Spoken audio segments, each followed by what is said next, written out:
Baada ya kupokea nakala ya video ya CCTV inavyoonyesha namna aliyekuwa waziri na mbunge wa Lugari Cyrus Jirongo alivyohusika kwenye ajali na hatimaye kupoteza maisha yake, ni kipi kilifanyika alipotoka katika mkahawa huu wa Oasis hapa viungani mwa Karen?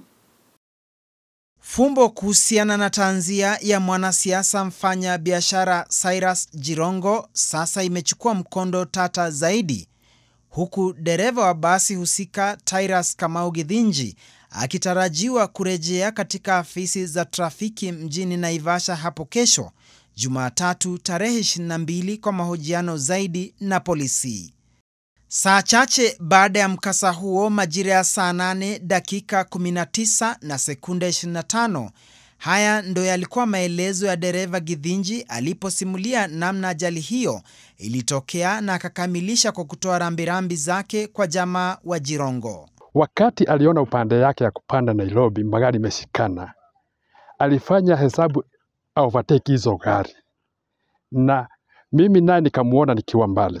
Githinji alidanganya peupe, kwani kanda hii ya CCTV kutoka kituo cha mafuta cha Eagle inaonyesha vyema kabisa Jirongo akiingia kituoni humo mwendo wa saa 8 alfajiri na dakika 18 sekunde 44, na hakuelekea sehemu ya kuwekea mafuta kwenye gari.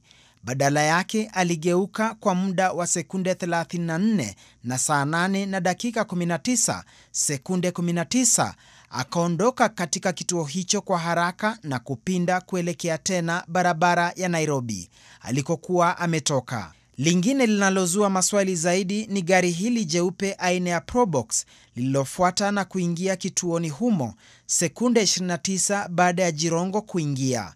Swali likiwa sadfa iweje magari yote mawili yalifuatana kutoka upande wa Nairobi yakaingia kituoni kwa pamoja usiku wa manane.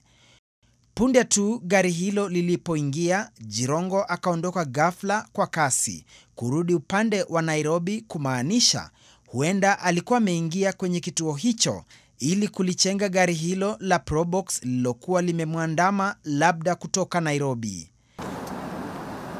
Makachero wa DCI wanasemekana wanafuatilia habari zaidi kwamba baada ya kutoka klabu ya Karen Oasis eneo la Karen Plains karibu na makao rasmi ya naibu rais, Jirongo alihamia hoteli ya Park Place iliyoko barabara ya Magadi kabla ya kuondoka na hatimaye kufariki ajalini eneo la Karai, barabara kuu ya Nairobi Naivasha. Lakini duru kadhaa kutoka hoteli ya Park Place wamekanusha uvumi huo. Akizungumza na NTV, George Haniri, rafikiye Jirongo, amethibitisha kwamba ingawa walikuwa na msubiri Jirongo aungane nao kwa kikao cha kila mwezi cha kumla mbuzi, Haniri akiwa ndiye mwenyekiti kusimamia msimu huo, marehemu hakufika. Ilipogonga saa 2:30 wakamaliza kikao, huku Haniri akifululiza hadi klabu ya Karen Oasis na kumpata Jirongo akiwa kwenye mkutano na mmiliki Rebman Malala, hali kadhalika spika wa bunge la taifa Moses Wetangula. Haniri aliyekuwa ameandamana na mkewe hakushuka kwenye gari lake, wakageuka na kwenda sehemu nyingine. Pia, kwa mjibu wa rekodi za mamlaka ya NTSA, gari nambari KCZ 350C alilokuwa analiendesha usiku huo linamilikiwa na kampuni ya Smart Cars Limited, wala sio Cyrus Jirongo. Duncan Haemba, NTV.